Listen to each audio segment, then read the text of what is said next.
کفار کا یلغار ہوگی اور کھانے کچھ نہیں ہوگا اور حق کا ساتھ دینے کی باری آئے گی. اور ہمارا اپنا حال دیکھ لیں یار, سبحان اللہ, ہم اپنا دین کو بیچ دیتے ہیں ایک عورت سامنے سے گزر جائے بس. ایک شیخ سے پوچھے گا کہ اللہ تعالیٰ تو کہتے ہیں کہ ہم انسان بڑا کمزور ہے, خلق الانسان ضعیفا, کہ انسان بڑا کمزور پیدا کیا گیا ہے, تو لیکن ہم تو بڑے اسٹرانگ ہیں, ہم تو ٹریول کرتے ہیں سورج چاند پہ اور یہ وہ سب, ہم تو سمندروں میں جا رہے ہیں اور اڑے ہیں ہواؤں میں. انہوں نے کہا اتنا کافی نہیں ہے کہ انسان کمزور ہونے کے لیے کہ ایک خاتون سامنے سے گزرے وہ اپنی نظریں نہ جھکا پائے,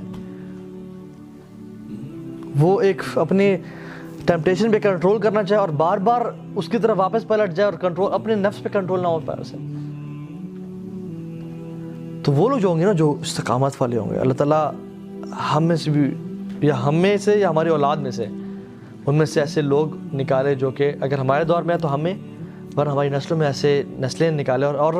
ایسی نسلیں کبھی نہیں تھی جب تک انسان ابھی سے تربیت نہ کرے. ہم اس پیار کے فتنے کو نہ بچ سکیں اس پیار کے فتنے سے, اور ہم دجال کے فتنے سے بچنے کی بات کر رہے ہیں. ہم یہ ڈراموں سے اور سیریز سے نہیں, جو چھوٹے موٹے فتنے ہیں, ہم بات کریں دجال کے فتنے سے جو کہ سب سے بڑا فتنہ ہے آدم سے لے کے قیامت دن تک, سب سے ورسٹ فتنہ. اس سے برا فتنہ آج تک انسانیت میں نہیں آیا. تمام انبیاء نے, نوح نے, شیس نے, آدم نے,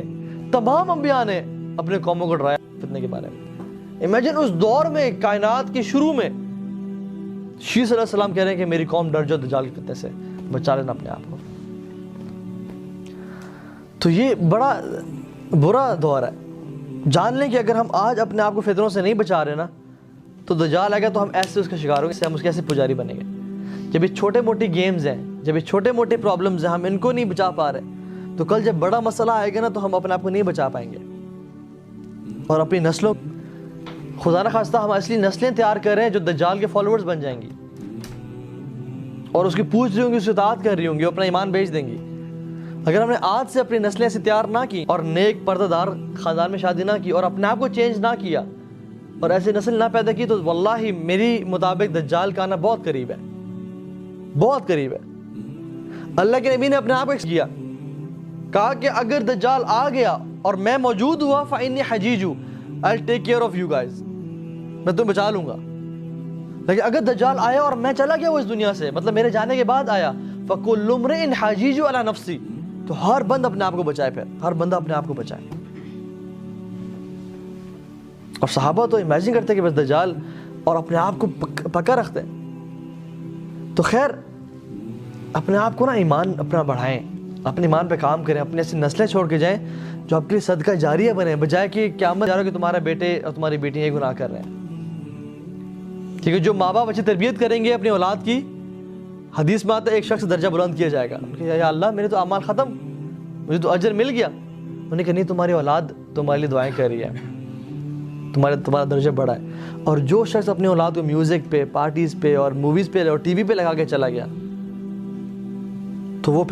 بھی ایک حدیث میں کیا آتا ہے کہ جو شخص کسی کام کو, قابیل کو کیوں ہر بندے کے قتل کا گناہ پہنچ رہا ہے, کیونکہ اس نے ایک برا کام شروع کیا تھا, ہر بندے کے قتل کا اس کو گناہ پہنچ رہا ہے. تو جو ماں باپ اپنی اولاد کو اس چیز کی تربیت نہیں دے رہے, قرآن, اور وہ کل کو ڈرگز میں یا گرل فرینڈز میں یا میوزک میں اور پارٹیز میں اور گالی گلوچ میں, تو وہ پھر آپ چلے گئے اس دنیا سے, ہم چلے گئے اس دنیا سے, لیکن ہمارا اکاؤنٹ پھر بھی برے اعمال سے بھری جا رہا ہے. تو اپنے آپ کو حفاظت کریں.